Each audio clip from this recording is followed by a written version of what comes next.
بسم اللہ الرحمن الرحیم۔ آج کا سوال غسل کے حوالہ سے ہے۔ اگر کسی آدمی پر غسل فرض ہو جائے، وہ احتلام کی صورت میں ہو یا ہم بستری کی صورت میں ہو، کسی طریقے سے بھی انسان پر غسل فرض ہو جائے تو 3 کاموں میں غسل کرنے سے پہلے اس کو احتیاط کرنا ضروری ہے۔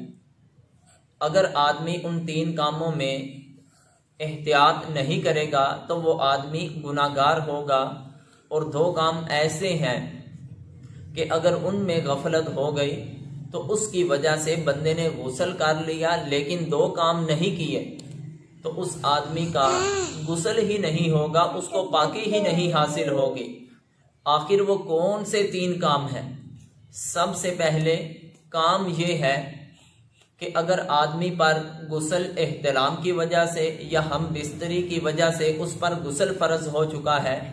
تو غسل کرنے سے پہلے اس آدمی کے لیے ضروری ہے کہ وہ کم از کم 40 قدم ضرور چل لے،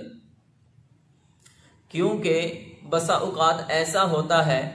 کہ انسان غسل کر لیتا ہے لیکن اس کے بعد بھی انسان کو مادے کے منی کے قطرے جو ہیں وہ خارج ہو سکتے ہیں۔ اور دوسرا کام یہ ہے کہ انسان غسل کرنے سے پہلے پیشاب کر لے، استنجا کر لے۔ جب انسان پیشاب کر لے گا، جب انسان غسل کرنے سے پہلے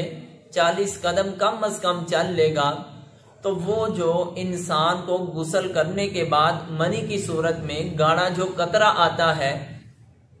اگر وہ آ بھی جائے گا تو اس کی وجہ سے اس پر غسل دوبارہ فرض نہیں ہوگا۔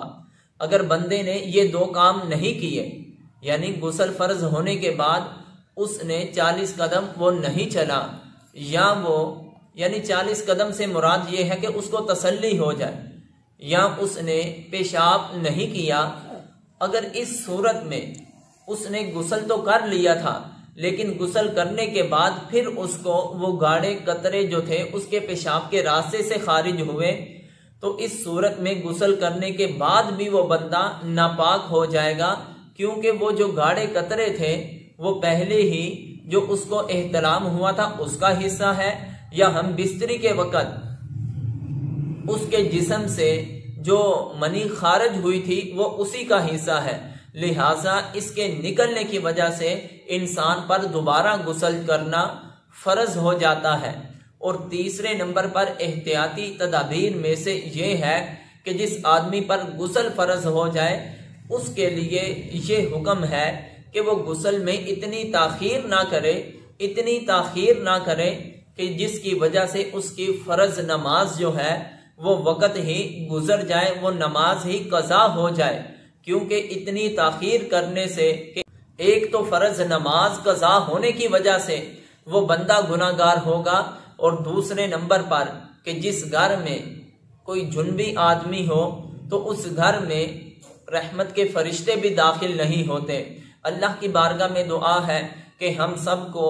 ان چیزوں پر غور و فکر کرنے کی توفیق عطا فرمائے۔ واللہ اعلم ورسولہ۔